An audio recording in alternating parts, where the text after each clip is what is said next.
Boa noite a todos, sejam bem-vindos. Como de costume, nós vamos fazer a nossa prece inicial. Vamos fechar os olhos por alguns instantes e vamos mentalizar a figura excelsa do Cristo, como se ele estivesse bem à nossa frente nesse instante. Vamos perceber todos os detalhes do seu semblante, calmo e sereno. Vamos sentir a sua paz, que a partir desse instante inunda todo o nosso ser. Aquelas aflições, toda a agitação que trouxemos conosco, aos poucos vai se apaziguando. E essa paz aqui reinante vai nos envolvendo completamente. A nossa mente que encontrava-se em desalinho, agora busca repouso nessa mansuetude. Os sentimentos afloram com mais destaque.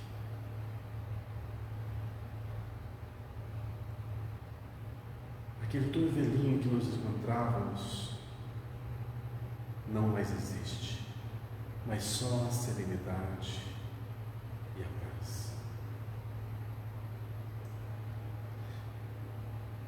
Que nesses breves instantes em que estaremos aqui reunidos, possamos bem aproveitar cada momento, cada palavra, cada expressão, para que ela possa realmente mudar-nos, fazendo-nos rever o mundo por um outro prisma, muito mais detalhado, muito mais perfeito. Que nossos sentimentos, aos poucos, sejam contagiados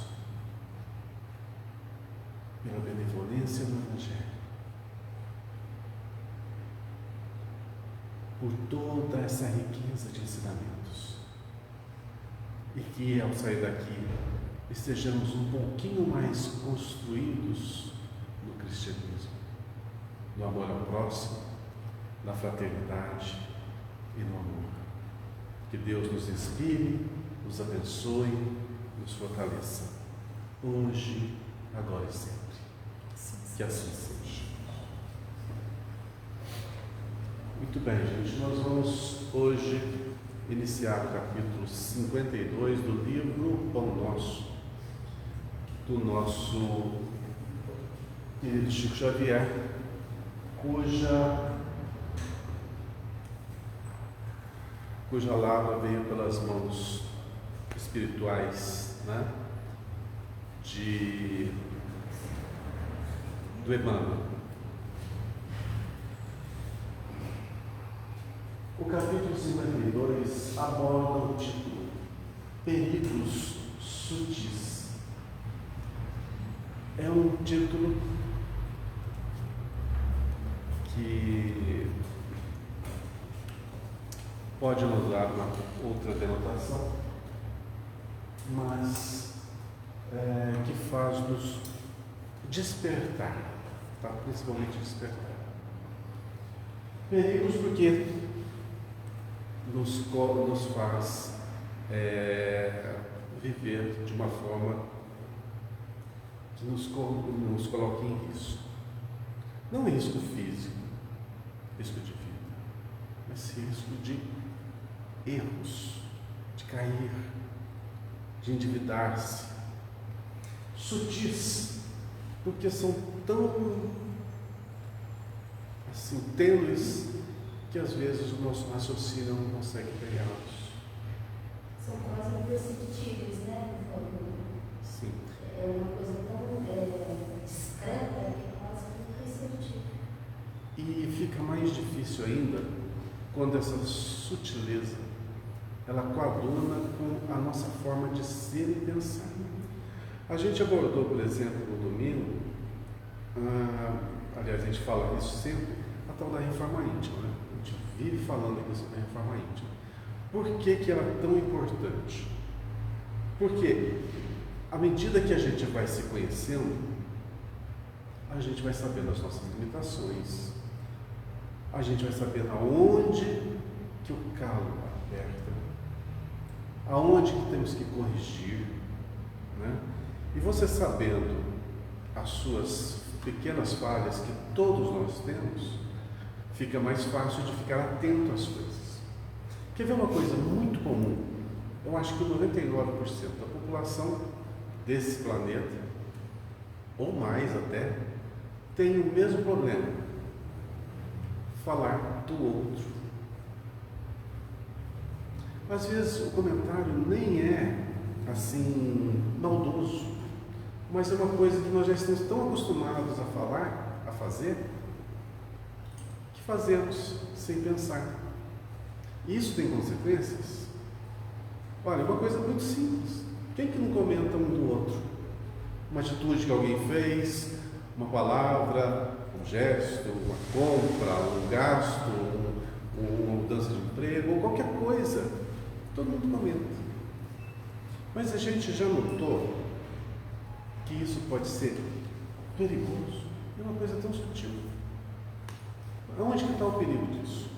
Muito bem, agora nós vamos usar um pouco do nosso conhecimento da doutrina espírita. Tá? A gente sabe, por exemplo, que aqui nós temos 3 em 1, né? O aparelho 3 em 1 aqui. É o nosso corpo físico, todo mundo vê. Nosso corpo espiritual, que ninguém está vendo, mas está aqui. E o nosso espírito, que ninguém sabe como é, que é o que anima, é o que fala, é o que pensa. Então temos 3 em 1, né? O primeiro e o segundo são veículos. São veículos, organismos utilizados para a manifestação do espírito. Ou seja, para que o nosso ser inteligente possa se expressar nesse mundo físico. Ok? Então deixa os dois de lado. Vamos para a essência. A essência é que está o problema. Na parte pensante. Não no nosso corpo. É no que pensamos. Então, se a gente tirar esses dois veículos, a gente fica face a face com o quê? Com a nossa consciência. Beleza. E ela é só o quê? Se você tirou o corpo, ela é uma coisa que nós não conseguimos mencionar ainda. Vamos dizer assim que seja uma energia. É uma figura bem mal traçada do que é o espírito. Tá? Mas tudo bem. Só que é ele que gerencia tudo. Bom, nossas preferências estão aonde? As preferências do nosso espírito, do nosso ser pensante. O que nós queremos fazer, tudo. Ali é vamos dizer assim, o software que controla todo o computador, né? É o programa que controla tudo. Muito bem. Só que tem um probleminha. Tudo que ele pensa, ele plasma, ele joga no corpo físico, no corpo espiritual e no corpo físico. Esse que é o problema, esse que é o X. Então, a gente não consegue imaginar um mundo que não seja um mundo material. A gente não consegue.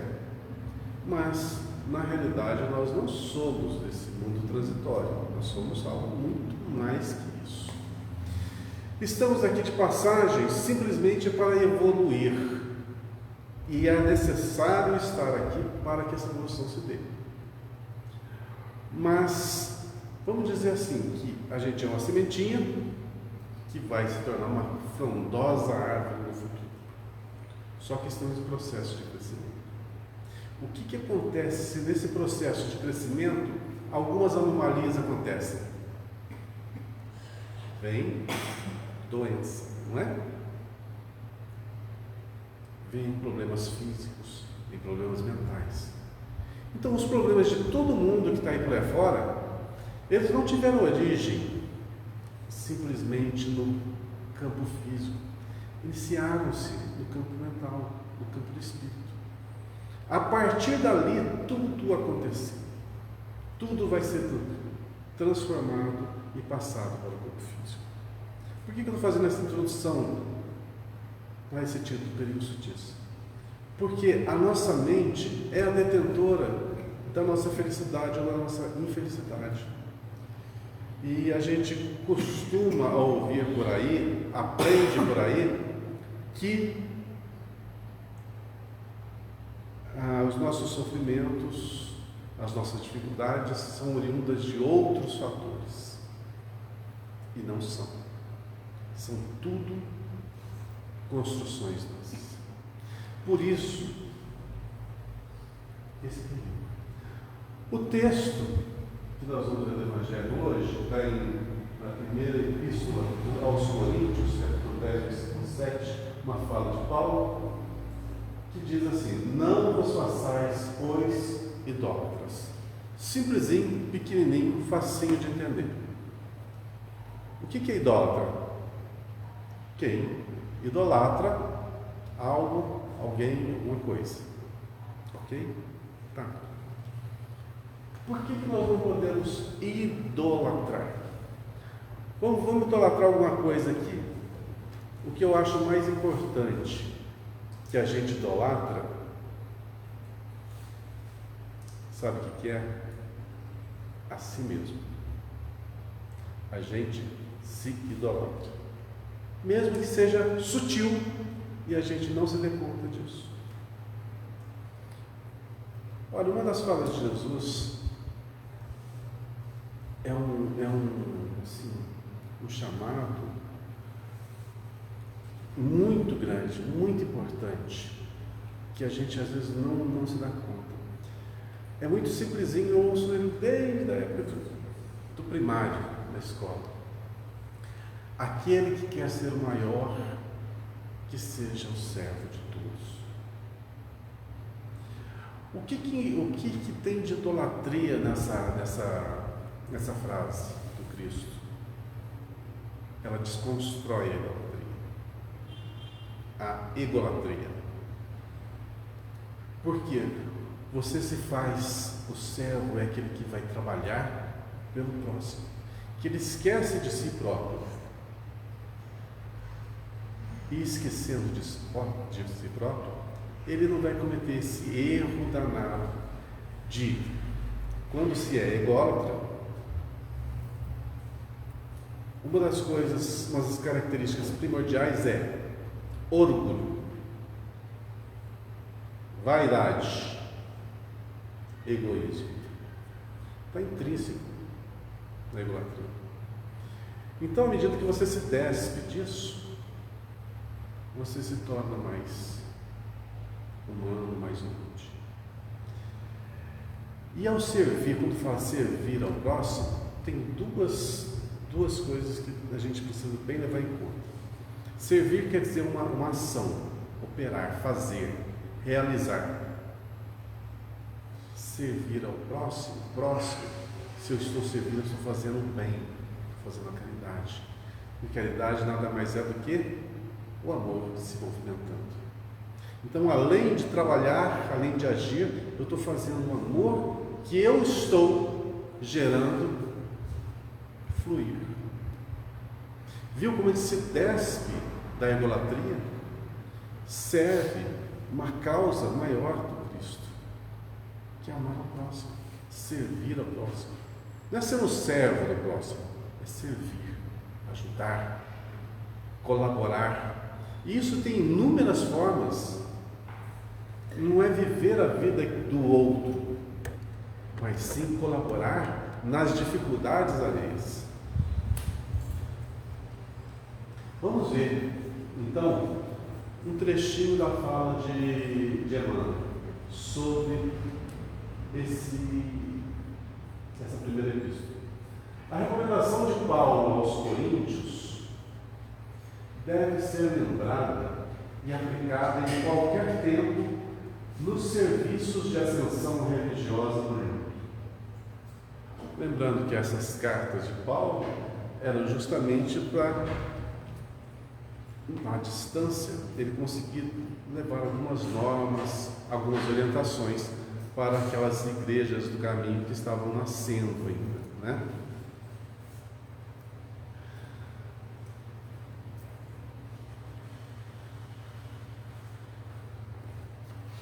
É indispensável evitar a idolatria. Bom, vamos conversar um pouquinho aqui. Idolatria. Você idolatrar alguém, tá? Até que ponto isso é bom, até que ponto isso é ruim? Tem algum ponto positivo ou ponto negativo? Vamos ver se a gente consegue entrar num diálogo aqui. Eu idolatro, por exemplo, Deus. É um ponto positivo ou negativo? Vamos lá, vamos pensar, que eu gosto de fazer umas pegadinhas, né? Eu idolatrar a Deus é um ponto positivo ou um ponto negativo? Pensar. É muito difícil. Por isso, saber a morfologia das palavras é importantíssimo. Né? Tem Google aí? Idolatria. Pesquisa para nós. Vamos ver a definição da palavra. Às vezes a gente fala uma palavra, usa uma palavra, sem saber o seu real sentido. Tá? Então, vamos analisar profundamente isso. Vamos lá. Idolatria. Culto que se presta a ídolos. E no sentido figurado é amor excessivo, admiração exagerada. Viu como é importante? É. Mudou o conceito? Deus não é, né? Deus. Deus é Deus. Bacana. Então, você já saiu? Não? Lê de novo, né? Fala. Os dois? É. Idolatria. Culto que se presta a ídolos. E no sentido figurado, amor excessivo, admiração exagerada. Muito bem. Por que eu penso que a idolatria não é uma recomendação adequada? Porque você transfere para o outro, principalmente no campo religioso, aquilo que lhe compete.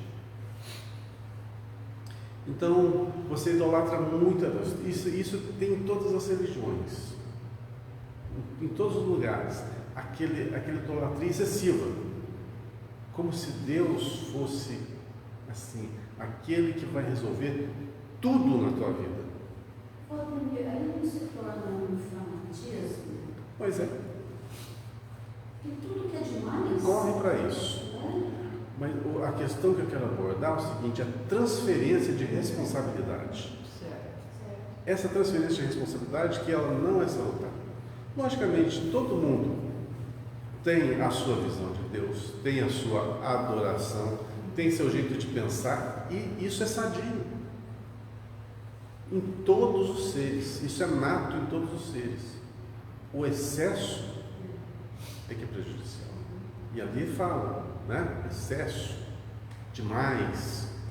Quando você sai do ponto exato. A gente tem que ver a vida de uma maneira um pouco mais simples, fica bem mais fácil de entender. É simples assim. Fomos criados simples, ignorantes. Mas com todo o potencial de crescimento infinito. Nós não conseguimos graduar até onde que vai a nossa evolução. Nós somos uma centelha divina, feito à imagem e semelhança do Pai, como está nos textos bíblicos. Se a imagem e semelhança do Pai, quer dizer, temos algumas caracteres aí da perfeição. É isso que vai ser desenvolvido. Só que isso tem um preço, o preço do esforço. Porque Deus deu-nos tudo, mas para que caminhássemos atrás dos nossos objetivos com as nossas pernas. Aí que está o maior equívoco de todo mundo. Quando espera do alto que tudo venha de mão beijada, aquele mundo perfeito, pessoas perfeitas, facilidades mil, e a vida não é assim. Não é assim. A gente olha para um lado, olha para o outro, é dor aqui, é sofrimento aqui, é desilusão aqui, é abandono ali, é orfandade aqui, é asilo do outro lado. É só dificuldades. Onde que está o amor? Está presente em tudo. Porque mesmo nos lugares mais inóspitos, mesmo nas pessoas mais derrubadas nesse plano, Deus está com eles sempre. O que a gente passa na vida é um estágio. Olha só, hoje nós estamos aqui, sadios, alimentados, higienizados, confiantes. Amanhã a gente sabe. Já pensou? A gente fica doente, não pode andar mais, não pode se alimentar mais pelos dias normais. Nossa vida acabou. Não acabou? Esse universo perfeito que a gente pensou acabou. Pode ser um piscar de olhos. Aí Deus, que é magnânimo, passa a ser o quê? Vingativo e cruel por causa disso? Não. As dificuldades, as dores, o sofrimento, as provações fazem parte da vida. Isso aqui é transitório. Todo mundo sabe, esses átomos aqui, vão desagregar-se. Essas moléculas vão deixar de estarem juntas, compor esse corpo. Mas o que vai ficar? A essência do Espírito. É esse Espírito, é essa essência que está sendo burilada. O corpo é instrumento. Então vai passar. Se a doença está hoje explodindo no corpo, está acabando com você, vai passar. Se a solidão hoje assola, vai passar. Se hoje está difícil de manter a família, está desempregado, está sem condições financeiras, vai passar. Tudo passa. Mas o que se tira de tudo isso? É um Deus que tem preferências? Não. A lei que me julga, que me rege a tudo na criação. Tudo. Então, não é injustiça.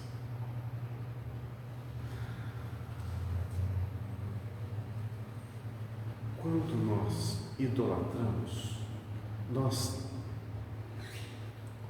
aí é uma coisa bem particular da forma de pensar de cada um, mas muitos jogam na responsabilidade de outros aquilo que lhe compete. Pode idolatrar, por exemplo, um pastor, um padre, um pregador, um médium, um político, quem mais?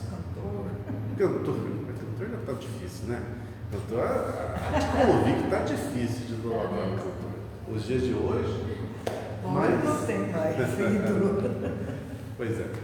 Então, mas de que serve isso? Você tornar alguém ou algo maior do que realmente é, para quê? Né? Então, a gente não pode se ludibriar, né, com relação a isso. Vamos seguir o texto. É indispensável evitar a idolatria em todas as circunstâncias. Suas manifestações sempre representaram sérios perigos para a vida espiritual, porque atrasam a marcha evolutiva do ser. Por que atrasam? Justamente por isso, quando se terceiriza. E a idolatria pode virar um certo tipo de fanatismo e até um tipo de fascinação. Pode correr para esse âmbito, quer dizer, fica super perigoso, muito perigoso. Para vocês que não sabem o que é fascinação, sabe o que é fascinação? Sabe? Fascinação é uma coisa muito difícil de ser revertida. É uma das piores obsessões. É a pior. É a pior. A gente fala aqui em obsessão simples, possessão e fascinação. Fascinação é a terceira. Quer dizer, Mas, vamos sim. As crenças antigas permanecem repletas de cultos exteriores e de ídolos mortos.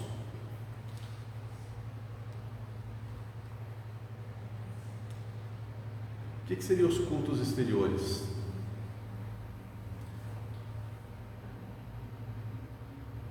Tudo que é externo, né? Que material, que pode ser feito materialmente ou maquinalmente. Rituais. O que adianta para nós? Estou falando de espírito. Nós somos espíritos, certo? Estamos falando de espírito, nossa essência.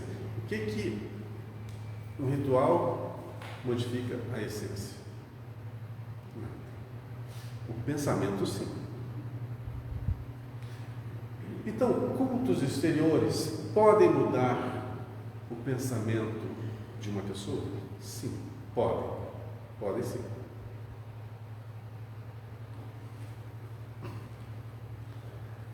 Mas vocês vão pensar assim, mas ele está sendo controverso falando uma coisa dessa. Não estou sendo, não. A forma, a gente tem que pensar o seguinte: cada indivíduo pensa de uma forma, age de uma forma. E alguns necessitam disso para se manifestar, para manifestar o seu pensamento. Então a ritualística, ela é importante para o indivíduo, para ela se concentrar, para ela entender, para ela se expressar. Quer dizer, na manifestação do Espírito. Mas tudo que é maquinal, em que você não usa o teu pensamento para fazer, é só um ritual. O que importa é você agir, você interagir, você mudar. Maquinalmente, nada funciona. Por exemplo, vamos falar agora de uma coisa da religião católica. A comunhão. Todo mundo sabe que é a hóstia é o quê? Farinha e água. Ok? Para aqueles que acham que realmente é o Cristo, tem um valor excepcional aqui. Para aqueles que acham que é um ritual, é farinha. Entenderam? Então, tudo depende do nosso pensamento.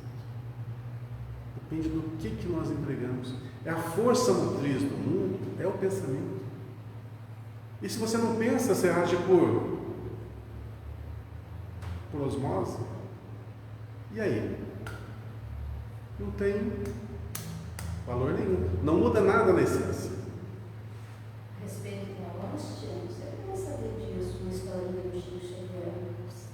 Ele estava na igreja e ele viu a hora que uma senhora recebeu a hóstia, desceu iluminada, mas a hora que o padre colocou na boca dele, estava escuro. Olha a diferença. Acontece uma coisa. Se você pensar aqui no plano físico, praticamente nada acontece, né? Eu penso assim, ó, na minha mão fica vermelha, vai ficar vermelha? Não vai. Só que no plano espiritual é diferente. Do lado de lá, toda a matéria é altamente plástica e sutil. Então o teu pensamento plasma. Aliás, nós somos do lado de lá, né? Nós somos de lá. Viemos de lá. Então estamos no mundo aqui, como dizer, isso aqui é uma cópia mal feita do plano espiritual. Vocês já viram aqueles desenhinhos da televisão que é feito de leve? Tudo cabecinha quadradinha assim, aqueles movimentos, né? Tudo maquinal. Vamos fazer uma comparação bem grotesca, tá? Aquilo lá é o plano físico. E o filme em 4K é o plano espiritual. Dá para notar a diferença? É muito grande. A beleza, como que as coisas funcionam, não é? É uma comparação bem tosca, mas para a gente saber que do lado de lá as coisas são bem diferentes. Uma coisa, uma curiosidade que sempre fala-se na doutrina espírita é o seguinte: o que eu vou fazer quando eu morrer? Porque a gente só ouve dizer nos livros espíritas que do lado de lá tem só enfermeiro e médico e professor. Né? Só tem isso aí. E quem tem outra profissão? Então, olha, são coisas que a gente desconhece e vai passando um para o outro apenas aquela parte conhecida, né? Tem um livro, eu não sei se é um livro do Robson Pinheiro ou se é um dos livros do André Luiz. Eu acho que é do Robson Pinheiro, embora eu não seja muito fã da literatura dele, não, mas vou narrar um fato que estava descrito no livro. Eu estava fazendo excursão para um determinado local, prédio lá do plano espiritual, entraram numa sala onde estava sendo desenvolvida, acho que é do André Luiz, não é do Robson Pinheiro, não, onde estava sendo desenvolvida uma peça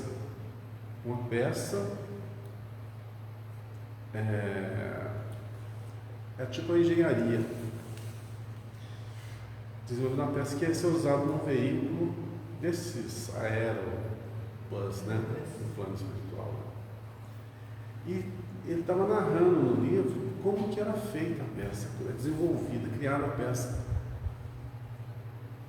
Aí eu estava raciocinando, poxa, a tecnologia que eles usavam lá está aí um bom tempo na nossa frente, mas já existe alguma coisa assim, era tudo, como é que eu falo? Sumiu a palavra, estou tentando achar a palavra aqui.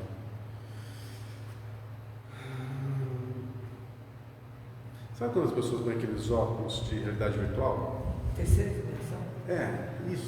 Isso. E ela fazia os gestos ali e ia criando. Quer dizer, hoje já tem alguma coisa dessa tecnologia, já em fase embrionária. É o jeito que trabalhavam lá. Num dos livros no Nosso Lar, no comecinho do livro, desculpa, no livro não, uma das coisas que o Chico Xavier relatou quando estava psicografando o Nosso Lar, que ele se deslocou para lá, né? Deslocou para lá para fazer um tour e para poder bem escrever na hora de psicografar o livro. E ele relatava que nas casas do lado já tinha umas antenas que pareciam umas bacias grandonas que ficavam no telhado das casas. Isso foi em 1930 e alguma coisa, né? Não lembro quando foi psicografado o Nosso Lar. Na década de 30. Não lembro. 43 para 44. Primeiro livro do 43 para 44. 43? Pois é. E as parabólicas surgiram na década de 80, não foi? Foi. Já existia lá. Já existia lá. Então, a tecnologia que existe lá, geralmente dizem que é uma defasagem de 30 anos, mais ou menos, tecnológica. Quer dizer, se nós estamos na época do celular, o que será que vem por aí?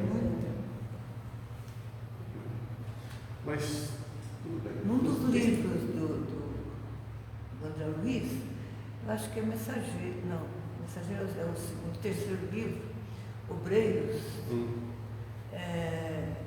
Então, antes do André Luiz, eu acho que era com Jerônimo, com o Padre Hipólito, com Luciana, não sei me lembro mais do livro. Eles tiveram lá uma reunião e um ser superior, né, de lugares, nesses colônias superiores, apareceu numa tela. Né? Numa tela que hoje você vê, então já existia isso. Já existia, depois foi criado aqui. Eles já sabiam lá, encarnaram e... Então, quem trabalha na área tecnológica do lado de lá vai estar empregado. É só o professor e está querendo fazer curso de enfermagem já, porque chegar lá sem carteira. Só tem enfermagem de medicina, né? Chega lá carteira de trabalho vazia, tem que ter um problema profissional, né? Vamos lá. O Consolador enviado ao mundo na venerável missão espiritista vigiará contra esse venenoso processo de paralisia da alma. O Consolador, quem que é o Consolador? Jesus. É enviado ao mundo na venerável missão espiritista.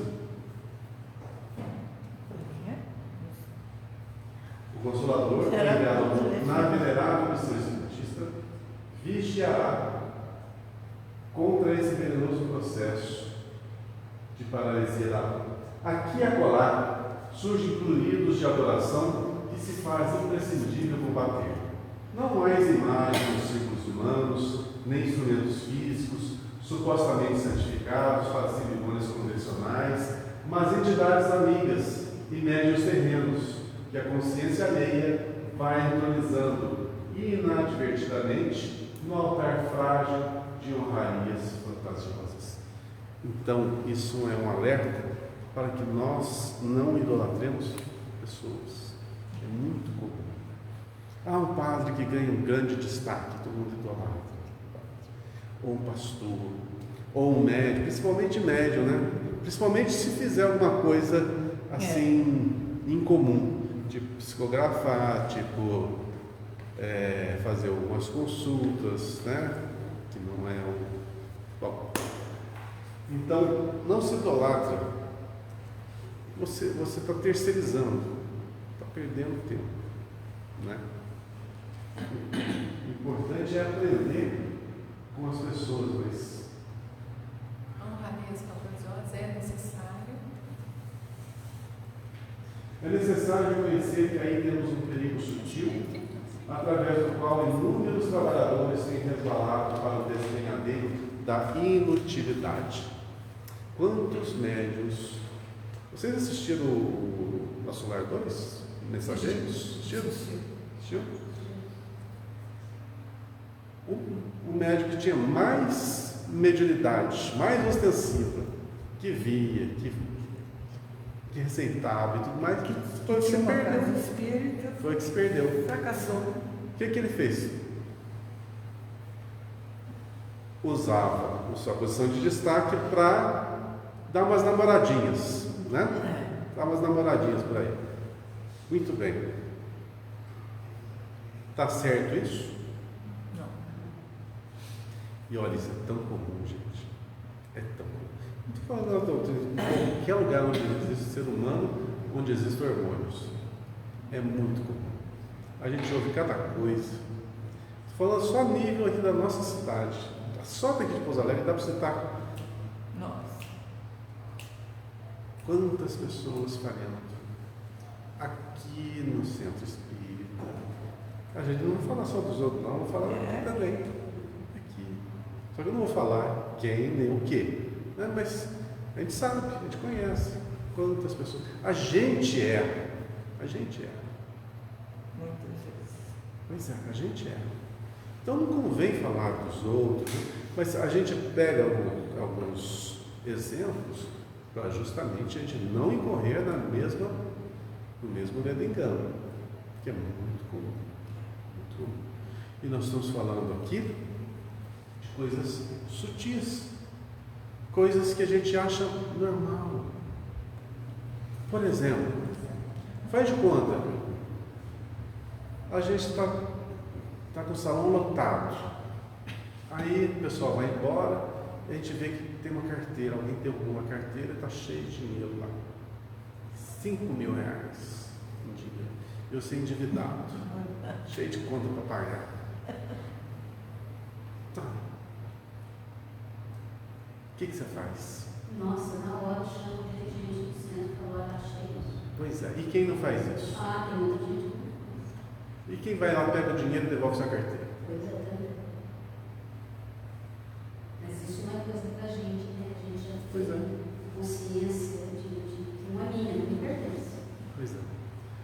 Então, o que eu estou querendo retratar numa coisa tão forte assim, é a sutilidade, porque é o valor que você dá às mínimas coisas. Eu falei, dinheiro é uma coisa, tá, é uma quantidade vultuosa, mas tem coisas muito sutis que a gente não nota e está fazendo errado. Todos nós, todos os dias, tem que corrigir. Engana nós mesmos. Eu costumo falar que nós estamos numa fase de despertamento. A fase que nós estamos agora é a fase de despertamento. É onde a matéria já não é tão inebriante. Você sofre sim com as coisas da matéria, mas ela já não é primordial. A gente está ansiando mais do que a busca da felicidade, da realização, da satisfação. A gente está nessa busca. Mas, nesse inteirinho, a gente tem os nossos equívocos ainda, né? E, às vezes, a gente se atropela nessa caminhada. Bom, como evitar isso?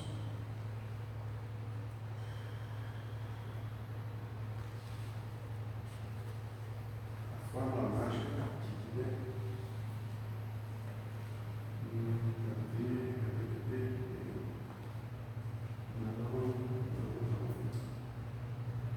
Não está aqui, não.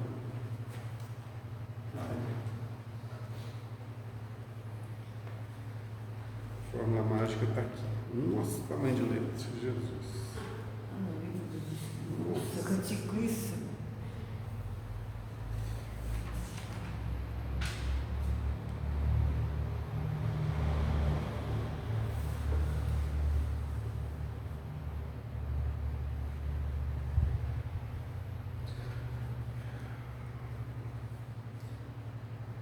Qual é o meio prático e mais eficaz para se melhorar nesta vida e resistir ao arrastamento do mal? Um sábio da antiguidade vos disse: conhece-te a ti mesmo. Conhece-te a ti mesmo. Então é isso que nós estamos falando. Conhecer, saber onde que você está errando. Mas qual o elemento de comparação? Se eu penso dessa forma, com o que eu vou comparar para saber se eu estou certo ou se estou errado? Às vezes eu penso que eu estou agindo corretamente. Evangelho. Faz a pergunta básica: se eu tivesse na pele do outro, isso seria bom? Machucaria? Ou levaria felicidade, alegria? É só ponderar. Muda. Exerce um pouco a empatia, né? Coloque-se no lugar do outro e veja se o que você está aplicando, se aplicado na outra pessoa, se você estivesse na pele de outra pessoa, se você gostaria que isso fosse realizado. Então, a tal da reforma íntima necessita passar rigorosamente pelo conhece-te a ti mesmo.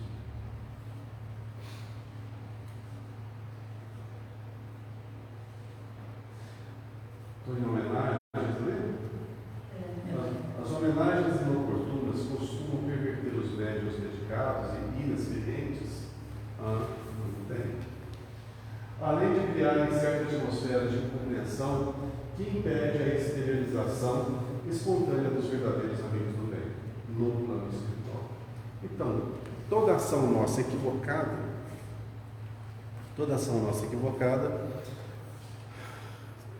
naturalmente afasta-nos dos nossos amigos mais elevados. Vou melhorar essa colocação. Eu acho que eu coloquei de uma forma meio errada. Os nossos atos de desalinho não é que afastam nossos irmãos espirituais, nos afastam deles. Nos afastam deles. Eles nunca se afastam de nós. essa é a diferença. Ninguém se esqueça da condição de aperfeiçoamento relativo dos mensageiros desencarnados que se comunicam e do quadro de necessidades imediatas da vida dos medianeiros humanos. Combatamos os ídolos falsos que ameaçam o espiritismo cristão. Utilize cada discípulo usando os recursos da lei de operação. Ative-se ao esforço próprio, com sincero levantamento da tarefa, e lembremos-nos todos de que, no apostolado do Mestre Divino, o amor e a fidelidade a Deus constituíram o tema central. Bom, é um texto longo, às vezes a gente se perde um pouco de espaço de tempo para poder comentar tanta coisa, tanta matéria. A gente vai para um lado, vai para o outro, vai para o outro, e às vezes não consegue fechar bem o assunto. Então vamos fazer um fechamento aqui agora. Perigos sutis. Qual que é o cerne do texto de hoje? É que o que há de mais perigoso é o que está no nosso coração. É preciso compreendê-lo para que a gente evite se equivocar, magoar o próximo, ferir, endividar-se perante ao próximo e, consequentemente, levar uma vida, levar desespero ou aflição ou dor para outro. Quando isso acontece, a lei de ação e reação, ela vai agir. Então, tudo aquilo que nós criamos retornará para nós. Então, lembre-se, quanta dor e sofrimento que tem no mundo. É punição? Na maioria das vezes, é aquilo que nós mesmos criamos e que está retornando para nós. Mas tanta dor e tanto sofrimento, pois é. Deveria ser diferente, né? Mas não é. Enquanto a humanidade não se humanizar, dor e sofrimento estarão espalhados por esse mundo. Por isso é importante a conscientização do que nós somos, porque nós somos os artífices do nosso destino. Não é Deus. Ele já fez tudo por nós, mas quem é o artífice somos nós. Quem cria nosso destino somos nós. Quem cria o roteiro da nossa vida somos nós. Ele nos dá um ambiente, nos dá tudo que é propício para o nosso desenvolvimento, para a nossa melhoria, para o nosso acerto. Mas somos nós os protagonistas. Então, se hoje a dor bate à nossa porta, não terceiriza. Não terceiriza. A culpa é nossa. Compete a nós voltar à normalidade, corrigir o nosso pensamento, melhorar as nossas ações, depurar os nossos sentimentos, e tudo volta aos eixos. Talvez não nessa encarnação, talvez seja uma de muitas dificuldades, mas na próxima, ou nas subsequentes. Nós somos artífices, nós temos tudo. E uma coisa mais importante, nós somos filhos do dono do jogo, né? Nós somos filhos do juiz. Nós estamos com a bola toda. A gente não pode pisar na bola. Deu para arrematar? Vamos para o próximo? 53, né?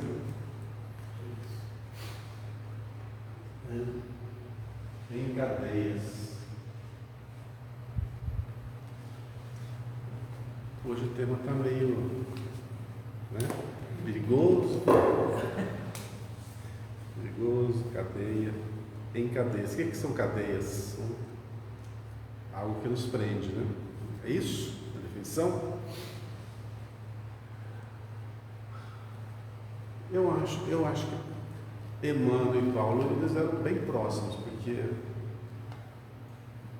nesse livro a maioria das falas é do Paulo, se você já prestar atenção. A maioria é do Paulo, né? Eles são bem amiguinhos. Na realidade. A diferença de 30 anos, né?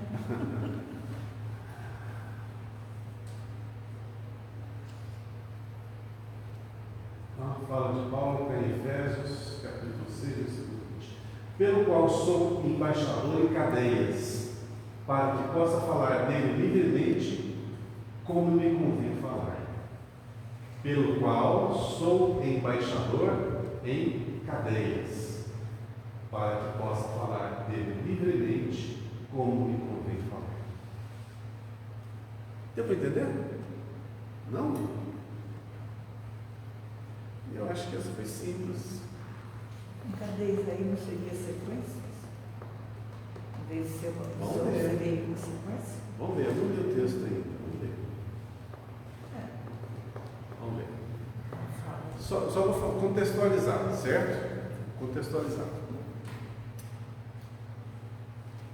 Depois do episódio das portas de Damasco, com a conversão de Paulo, ele teve algumas frustrações com o cristianismo, porque ele queria levá-lo assim a todo mundo, na mesma hora, sem preparo, a todo custo. O que aconteceu? Bateram com a porta na cara dele, principalmente a família. E ele ficou sozinho, amargurado, decepcionado, abatido. Foi recomendado fazer o quê? Um retirozinho, né? Ficou 3 anos no deserto. 3 anos no deserto, na presença de Prisca e de Áquila, né? Um casal que ficava num oásis no meio do deserto, que era caminho de viajantes, né? Ali eles teciam os tapetes e os viajantes, quando passavam, pegavam, compravam, etc. Deixavam. Esse retiro do Paulo foi um retiro só com os 2 amigos, mas ele trabalhando, né? Trabalhando. Ele trabalhando. Ele Não foi só não. Ele trabalhou. O maior exemplo que Paulo trouxe é justamente o tear. Foi fenomenal. Eu acho que de todos, Paulo para mim é o principal. Deixa Pedro longe. A questão de feitos, né? Tá, Pedro foi importantíssimo. Foi. De todos os apóstolos, acho que o Pedro foi o Pedro e João, né? Acho que Pedro ainda mais que pela figura dele, né? Pela figura dele. Mas se eu tivesse que dá nota aí para Paulo e para Pedro. Pedro 9,9, Paulo 10. Mas os 2 depois tanto do é que Pedro e Paulo são famosos. É pelo feito. Porque Paulo, ele espalhou o cristianismo para todos os lugares. Pedro não. Só. Pedro ficou na casa do caminho ali, curado, né? Mas ele mediou, né? Se não fosse Pedro, o cristianismo, se não fosse o Pedro ali na hora da briga feia, o cristianismo tinha. É por isso que eu acho que ele se parou, né? Lógico. Todos foram importantíssimos. Foi depois do exílio que ele chegou na casa do caminho, onde estava Maria, Tiago, João, Pedro? Ou foi depois dessa que ele foi exilado? Uma coisa não vou lembrar, não sei. É porque aí depois dali ele já partiu mesmo para a evangelização, né? Agora eu não lembro assim a cronologia. Porque ele foi aconselhado a procurar a casa do caminho. Foi. Né? Uhum. Bom, vamos lá. O que eu estava falando? Eu me perdi. Vamos falar em computador. Eu só O duro enxergar nessa luz aqui. Pelo qual sou embaixador em cadeias. Tá. Eu falei, né?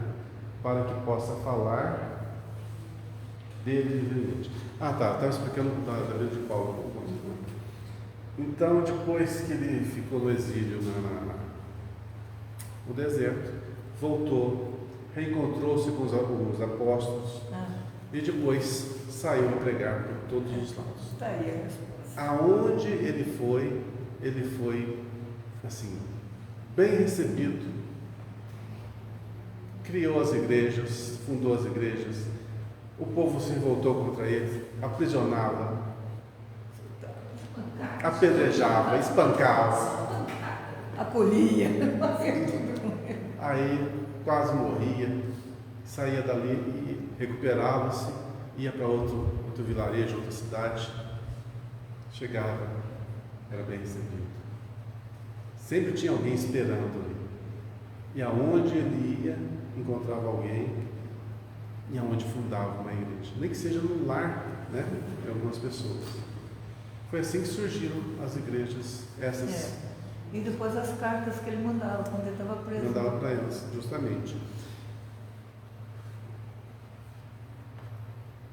Houve um tempo, então, que Paulo foi aprisionado e ficou muito tempo na cadeia. Foi onde ele escreveu essas cartas. Né?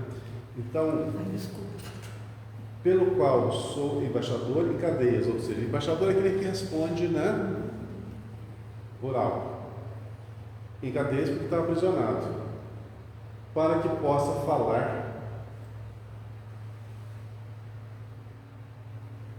dele livremente.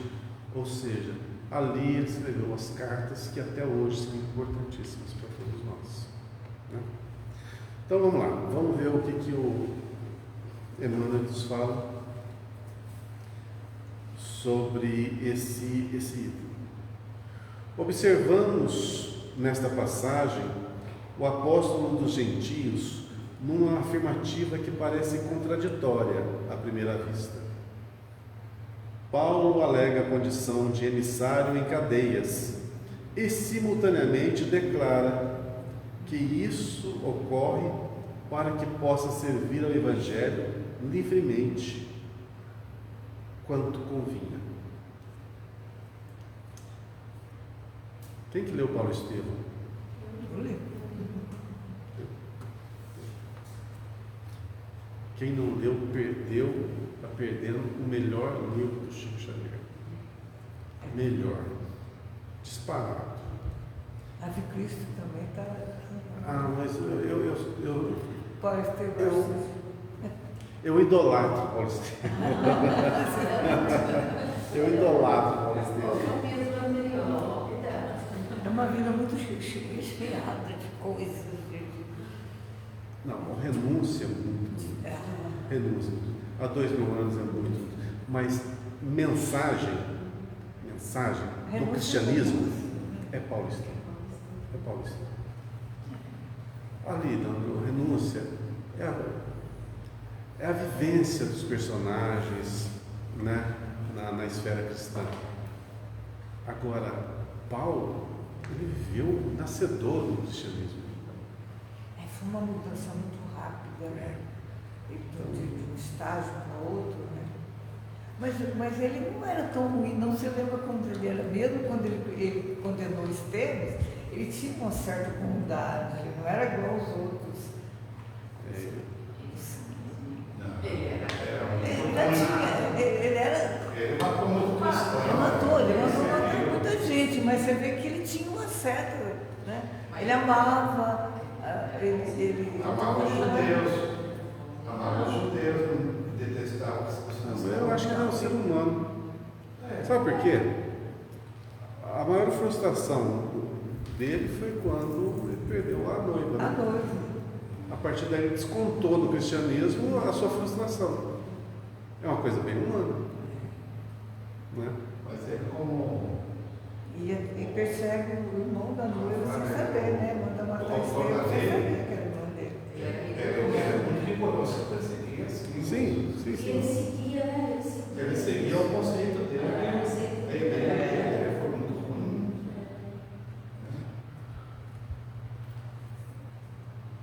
Mas justamente por ser tão humano é que eu eu admiro o personagem, porque ele errou, ele admitiu que errou, ele aceitou tudo o que a vida lhe impôs, que foi pedra para tudo quanto é lado, né? Foi pedra, foi... Aquela passagem dele lá, que ele é espancado, né? Até a morte, e julgam que ele tinha morrido, e jogam ele no monturo, e ele fica lá a noite toda no monturo, e consegue sair de lá, e sai vivo que coisa pior do que isso? Foi considerado morto, né? Tão ruim que ele ficou. Pois é. Apedrejado. Olha só aqui. E mesmo assim manter a fé inabalável. Realmente é um homem de fibra. E é um homem que precisava para aquela missão. É a pessoa certa, é o perfil certinho. Tinha 12 ali. Com ele 13, né? Cada um com o seu perfil. E cada um com a sua missão. Que depois do Pentecostes, né? Depois da aparição do Cristo para eles, quando eles começaram a realmente agir mediunicamente, aí que a gente vê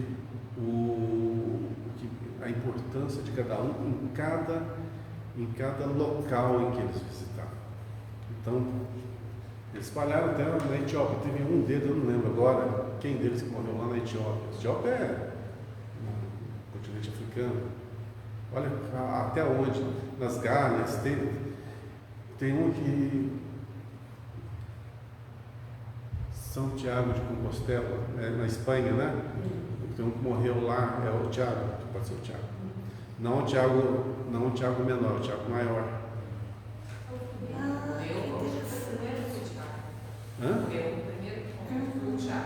Primeiro foi o Tiago menor. A gente vai ligando uma coisa da outra.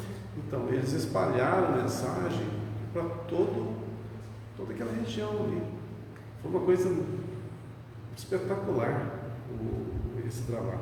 O Tiago não era muito amigo de Paulo, não. Os dois se davam umas briguinhas lá.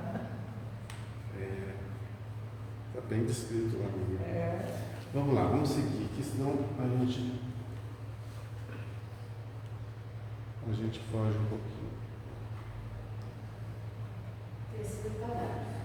Já está no terceiro? O grande trabalhador dirigia-se aos companheiros de Éfeso, referindo-se à sua angustiosa situação de prisioneiro das autoridades romanas. Entretanto, por isso mesmo, em vista do difícil testemunho, trazia o espírito mais livre para o serviço que lhe competia realizar. Olha, imagina você preso, uma masmorra. Não é uma cadeia igual dos nossos tempos atuais, né? Era aquela coisa enfermiça, né? Doentia, pobre. A alimentação, imagina a alimentação como é que é. Qualquer ser humano ali largava a mão, desistia. E o que ele fez? Pelo contrário, trabalhou. Por isso, Paulo, para mim, é uma figura interessantíssima, porque ele não abdicou nenhum instante de trabalhar pelo cristianismo, nem preso. Aliás, quando preso, fez um dos maiores trabalhos, né, que estão contidos no Evangelho. Não pode deixar que vai demorar. Deixa eu...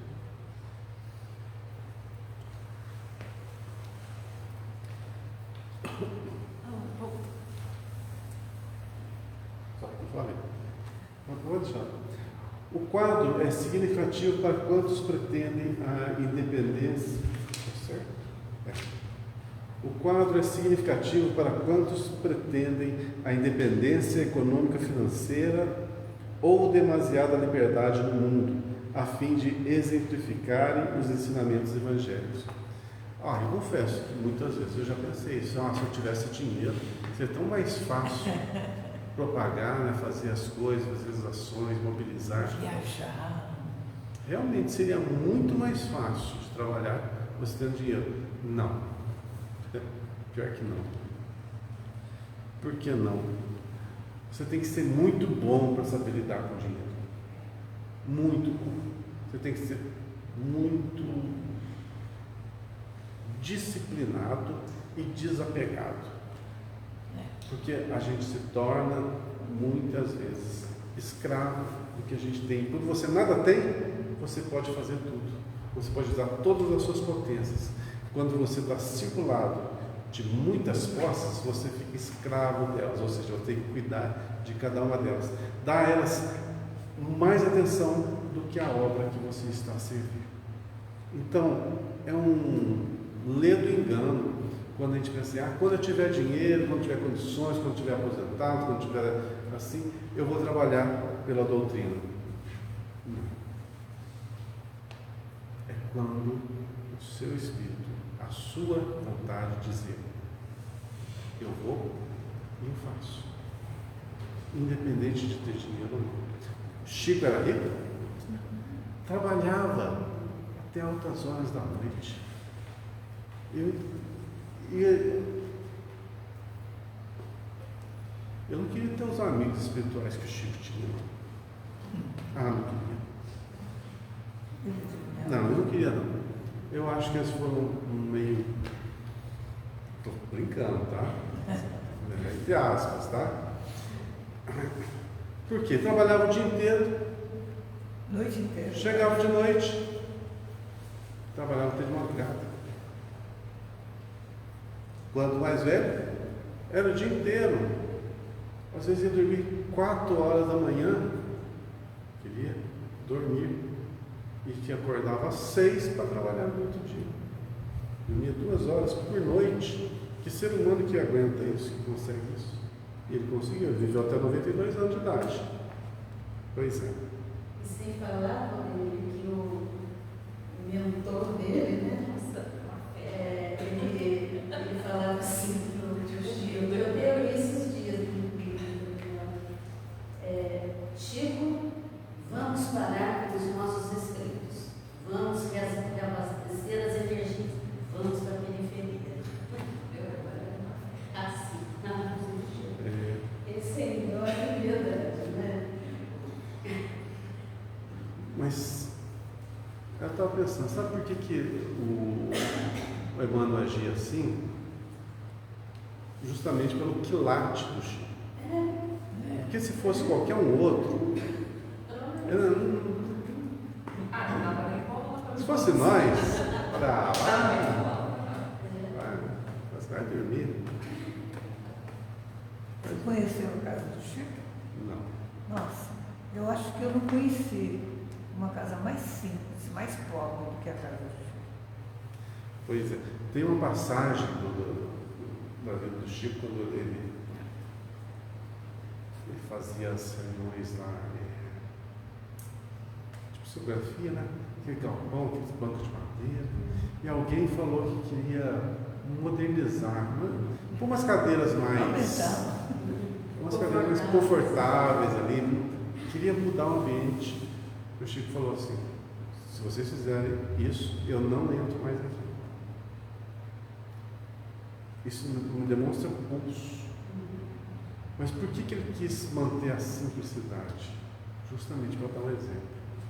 E quem dá o exemplo tem que estar bem assim. Bem assim. A parte de alimentação mesmo, ele cita lá, por graças a Deus, a não ter, às vezes, o que comer. Porque às vezes Emmanuel me chamava, como que eu ia psicografar para a gente? Eu falo assim. Quer dizer, ele leva tudo isso na parte da boa vontade, né? Ele não queria estar de estômago cheio para não produzir corretamente. Dá graças a Deus de não querer nem sempre o que comer. É uma figura minha. Pois é. A gente tem que copiar os bons exemplos, né? Isso não é idolatria, é apenas você se mirar numa pessoa. Há muita gente que declara aguardar os dias de abundância material e as facilidades terrestres para atenderem ao idealismo cristão. Isso, contudo, é contrassenso, O serviço de Jesus se destina a todo lugar. Paulo, entre cadeias, se sentia mais livre na pregação da verdade. Naturalmente, nem todos os discípulos estarão atravessando esses montes culminantes do testemunho. Todos, porém, sem distinção, trazem consigo as santas algemas das obrigações diárias no lar, no trabalho comum, na rotina das horas, no centro da sociedade da família. Ninguém, portanto, tente quebrar as cadeias em que se encontra, na mentirosa suposição de que se candidatará a melhor posto nas oficinas do Cristo. Somente o dever bem cumprido nos confere acesso à legítima liberdade. Nós temos, sim, um compromisso com Cristo. Quando eu falo com Cristo, não é que diretamente com a figura de Cristo, mas sim com a obra, com o cristianismo. Nós temos, sim, e cada vez que nós despertamos, entendemos os porquês da vida, a gente é profundamente atraído para a luz do Evangelho.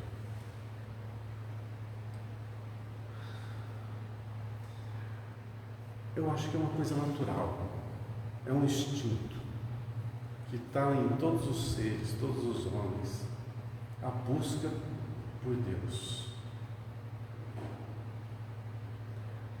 Passamos por eras primitivas, eras em que adorávamos, eras em que sacrificávamos, eras em que cultuávamos, mas agora estamos na era do raciocínio e do sentimento.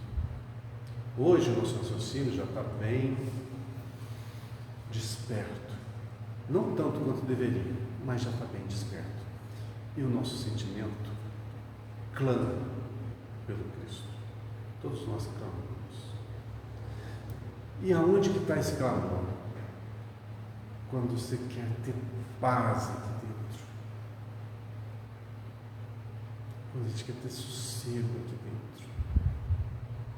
Quando a gente vê que a nossa vida está um torvelinho danado, está um emaranhado, e a gente não consegue simplificá-la. E a gente sofre com esse desarranjo que está aqui dentro. E a gente quer buscar algo simples de compreender, simples de viver, simples de sentir.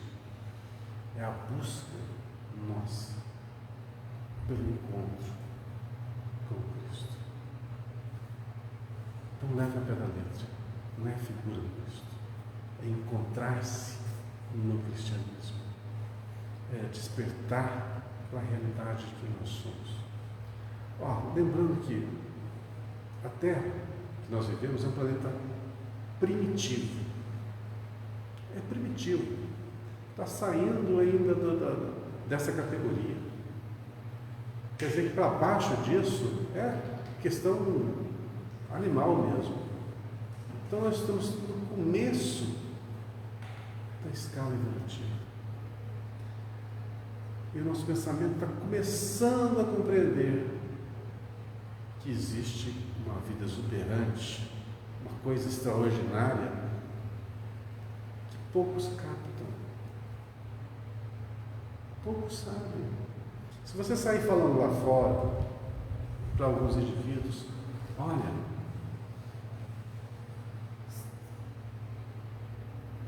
você não tem uma vida física, mas várias vidas físicas.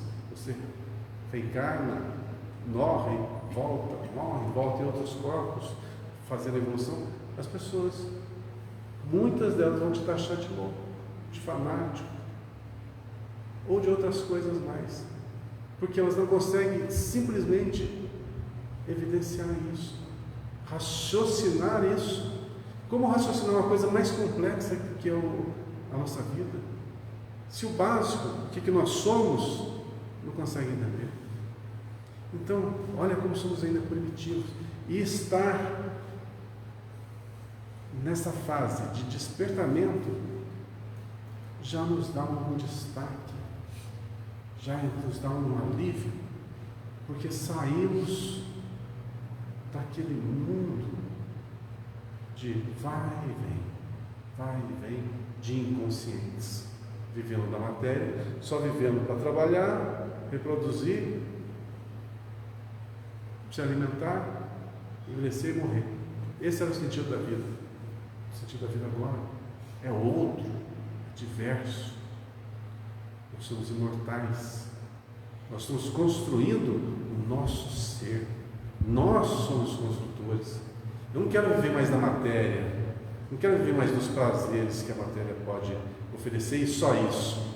Se a potência do Espírito é muito maior, se ele pode ser muito mais do que isso, se em nível de entendimento, de compreensão, de inteligência eu posso aprimorar isso aqui de uma forma incalculável, assim como os meus sentimentos podem ser burilados de uma forma que pode servir a tantos, pode mudar tudo.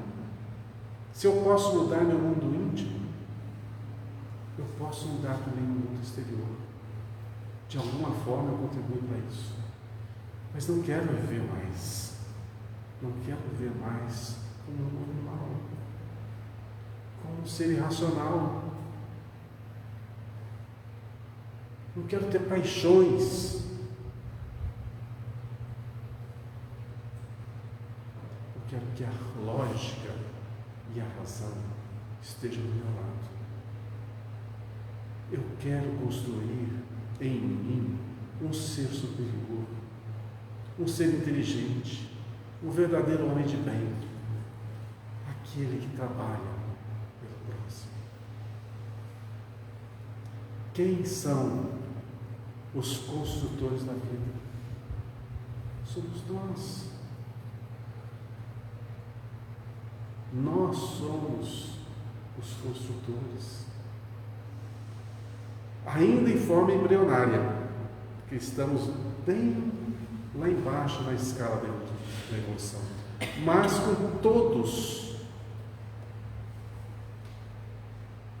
os elementos a serem desenvolvidos para sermos co-criadores junto ao Pai. Só fazer um adendo. Quem leu a Gênesis já? Cadê a Gênesis?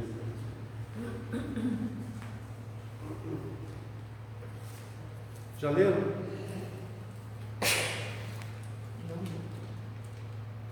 Aqui fala a construção desse universo, né? A construção desse planeta. Né? Caminhos de Luz Também. bem parecido. É. Caminho de Luz eu li, a Gênesis eu não li todo. Na construção do nosso planeta, quem estava presente? Só Jesus? Não. Tinha também alguns trabalhadores. Sim, os outros arquitetos, outros Uma pleia de espíritos superiores que trabalharam na construção. Quem que eram esses espíritos superiores? Éramos nós. Éramos nós. Só que daqui a milhões de anos. Eu conjuguei no pretérito. Eu sei que eu conjuguei no pretérito. É só uma pegadinha. Por quê? Por que isso aí? Porque são esses arquitetos que trabalharam com Cristo na construção desse universo, que está presente na Gênesis, aqui no Caminho da Luz, como você bem falou, são nossos irmãos superiores. A diferença é a idade. A gente tem aqui uns 4, 5 anos de idade, e eles devem ter uns 25, 26, 27 anos de idade. É a diferença de um para o outro. Quer dizer, nós somos bem criancinha mesmo, né? E eles já são adultos, já estão trabalhando na obra. Ou seja, nós um dia vamos chegar nessa condição para trabalhar uns pelos outros. Uns pelos outros. Jesus falou que estaria conosco até o consumar dos séculos. Ou seja, por todo sempre. Trabalhando por nós. O que ele ganha com isso? O que ele ganha? Evolução. Vocês pensar como nós, a gente quer sempre levar vantagem para uma coisa. O que eu ganho, né? O que eu ganho? Muito simples. Eu acho que todos nós já tivemos a experiência de fazer uma caridade para alguém, assim, que realmente mudou a situação daquela pessoa, você soergueu-a, amparou, nem que seja com palavras, aquela pessoa que está na fossa, naquela depressão, ou na perda de um familiar, e você vai dar todo o carinho, todo o suporte. Como que você se sente depois de uma ação dessa? Você se sente um super-homem, né? Você se sente realizado. Realizado. Essa é a palavra.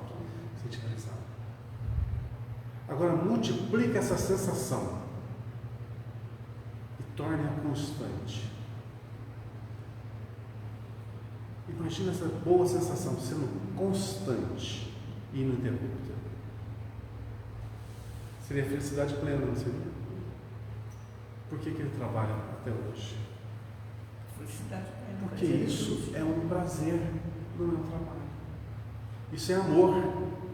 Isso é amor. E o amor é o maior alimento da nossa alma. E se a gente está bem alimentado na alma, não nos falta nada.